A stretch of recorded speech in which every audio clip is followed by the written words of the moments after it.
Em Foco, apoio CNA Gonzaga, Avenida Marechal Deodoro, 43.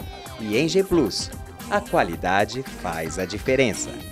Olá, tem início agora mais um Em Foco Jornal da Orla e no programa de hoje você verá uma entrevista exclusiva com o piloto de aventura Lu Marini. Fique por aqui, o Em Foco está no ar.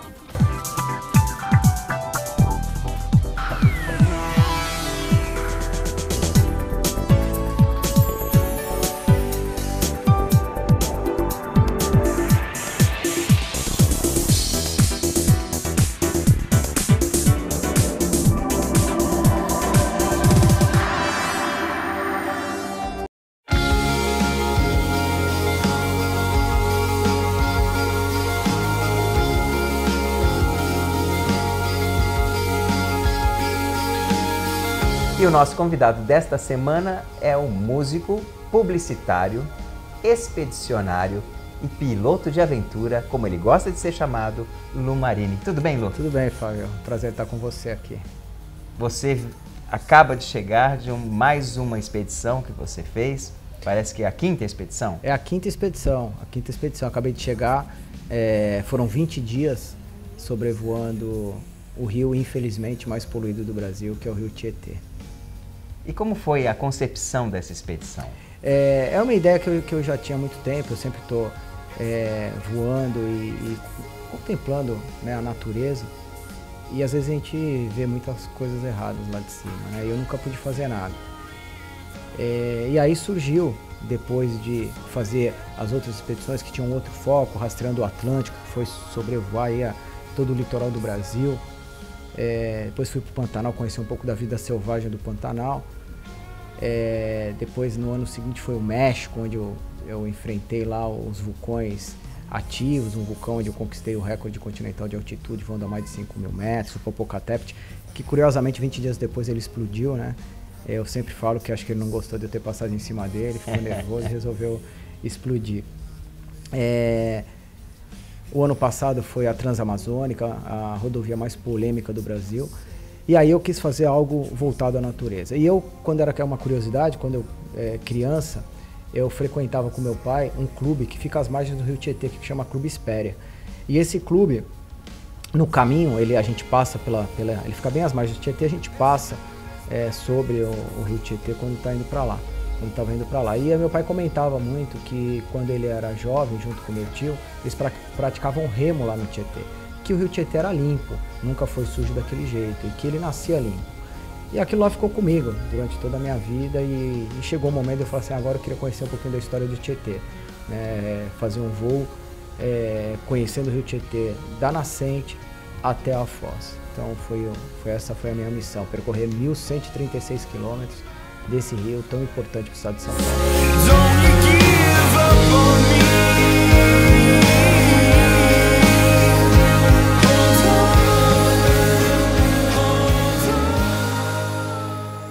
No próximo bloco vamos continuar com Lu Marini.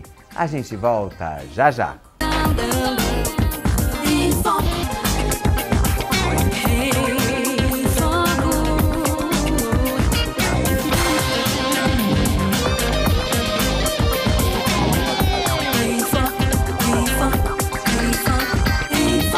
Quer saber qual é a medida da vida boa? Residencial Ilha de Capri. Na medida certa para ser aconchegante e espaçoso o suficiente para ser confortável. O Ilha de Capri reúne todo o lazer que você e sua família merecem e oferece serviços especiais de lavanderia, concierge, housekeeping e smart snack para quando você não quiser se preocupar com nada. Vida boa é ter tudo isso financiado em até 100 meses, a uma quadra da praia em uma região nobre de Santos. Ilha de Capri, a melhor forma de comemorar 25 anos de qualidade que faz a diferença. Mais um lançamento em G Plus.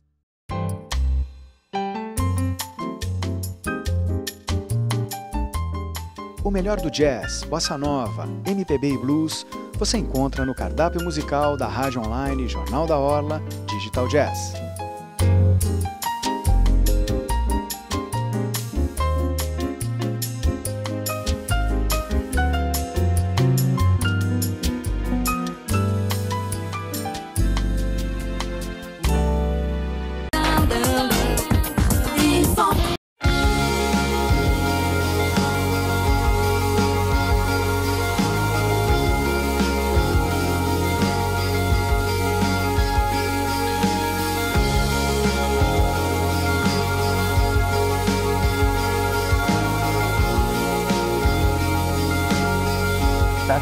várias partes você encontrou o rio muito seco.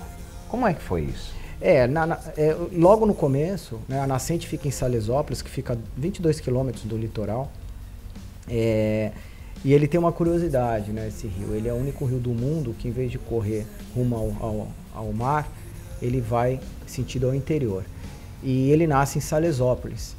E eu, estando lá, não pude ver o rio do alto voando, então fui conhecer a nascente andando, porque fica no meio de uma floresta, e com águas cristalinas, né? Inclusive a gente vê um tipo de um besourinho, que chama mãe d'água, que ele só vive onde a água é pura, né? Então ali uma comprovação de que realmente o rio nasce limpo. Mas uma curiosidade me chamou a atenção. A vazão dele é medida diariamente e estava com 2.600 litros por hora de vazão. E é um nível muito abaixo dos 3.700, 3.800, que é geralmente nessa época do ano. Então isso já mostrava que o problema da chuva estava afetando inclusive a nascente, né, com pouca vazão. E aí logo na primeira decolagem, na decolagem saindo de Salesópolis, que eu comecei a voar, logo nos primeiros metros eu já comecei a voar em cima de galhos, pedras, pequenas baiazinhas de água, e ali já dava para perceber que o rio estava muito baixo, até eu encontrar um carro que estava submerso ao rio, que surgiu justamente por causa da baixa do rio.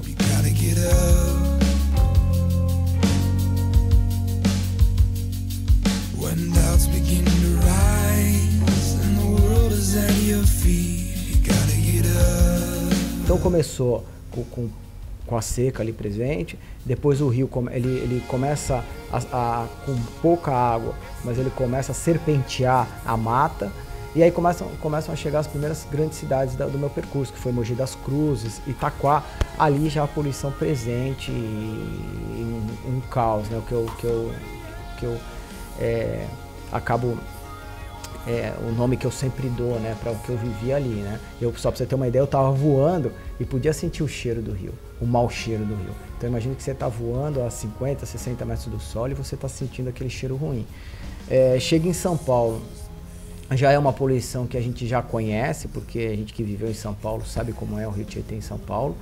Eu fiz questão de descer até o rio mesmo, as margens do rio, lá no meio da marginal, para poder ver de perto essa realidade. Realmente é triste demais, é muito triste. E passando São Paulo, eu achando que ia melhorar logo depois de São Paulo, e não é o que acontece. Aí começa a surgir um outro cenário, que é um cenário do quê? Das espumas, né? Porque tem a primeira hidrelétrica no caminho, e aí começa, pela movimentação da água, começam a surgir espumas. Então já tem um cenário totalmente diferente do que eu tinha. Mas, durante todo esse percurso, sempre a poluição presente, e isso chama muita atenção. Marília, como começou esse teu espírito de aventura? Acho que eu falo, né? Acho que vem de pequeno, né? Acho que acho que é um gene que a gente tem, que, enfim, porque assim é inexplicável. Eu sempre, de pequeno, sempre criança, mesmo criança, eu sempre gostei de desafios, de me aventurar com as coisas. Nunca fui uma pessoa muito ligada a um esporte só. Eu começava a praticar onda, eu já queria conhecer e praticar outro, então sempre fui muito assim, muito ativo nesse sentido. Quando eu conheci o voo em 1994, né, fazem 20 anos, aí chegou um momento de eu unir as minhas duas paixões, que era a paixão por desafio, por aventura, por me aventurar, e a minha paixão pelo voo. E encontrei no meu esporte, que é o voo de paramotor, a possibilidade de fazer isso, né? Porque eu posso, o paramotor me possibilita voar de pequenas áreas, pousar em qualquer lugar, né? É muito mais prático, né? Tem uma mobilidade muito maior. Então eu acabei usando o paramotor como meu meio de transporte para fazer minhas aventuras e para descobrir lugares e enxergar as coisas de uma outra forma. Que as outras pessoas não estão acostumadas a enxergar, que é do ar.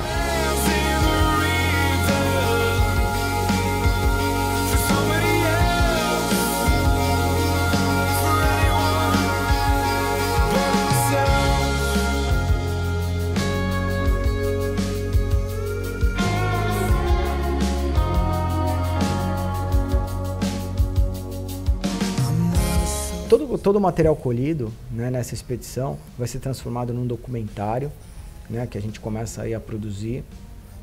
e um livro também contando a minha experiência no Rio Tietê, e um material um produto que está me deixando muito entusiasmado, né? Que é uma cartilha infantil. Então eu vou me transformar num personagem.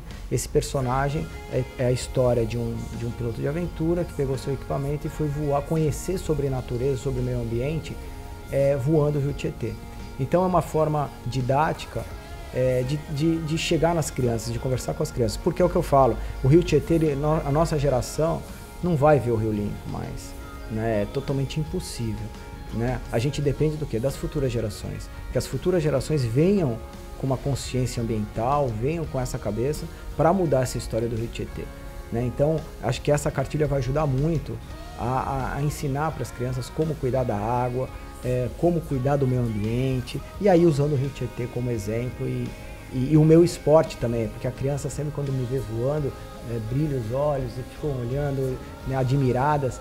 Então, usar o esporte, usar o voo, né, que é o grande desejo do homem, né, voar desde criança, e usar tudo isso para incutir na cabeça das crianças aí a consciência ambiental. Você, como presidente da Associação Brasileira de Paramotor, como que é a nossa região em relação a esse esporte?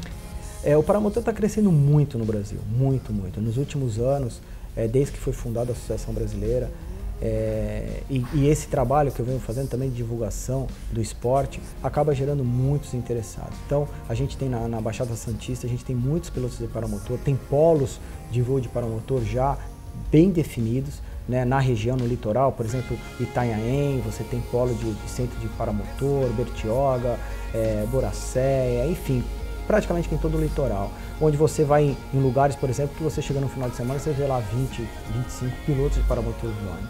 Então é uma atividade, a atividade aérea que mais cresce no Brasil, né? E o nosso trabalho junto à associação, e eu como piloto formador de opinião, piloto que está aí sempre na mídia e tal, a minha obrigação é sempre estar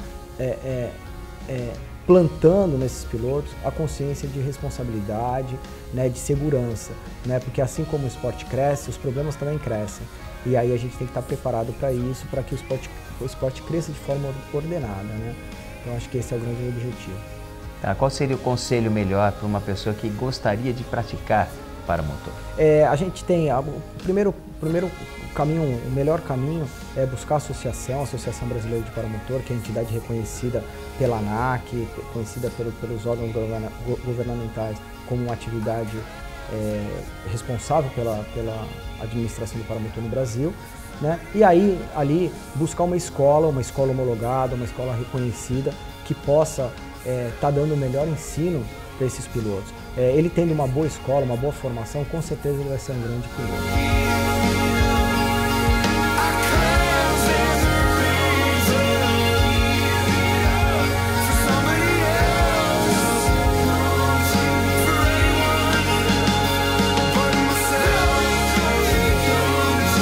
Lu, sempre é um prazer tê-lo aqui no programa. Queria que você aproveitasse e desse a sua mensagem.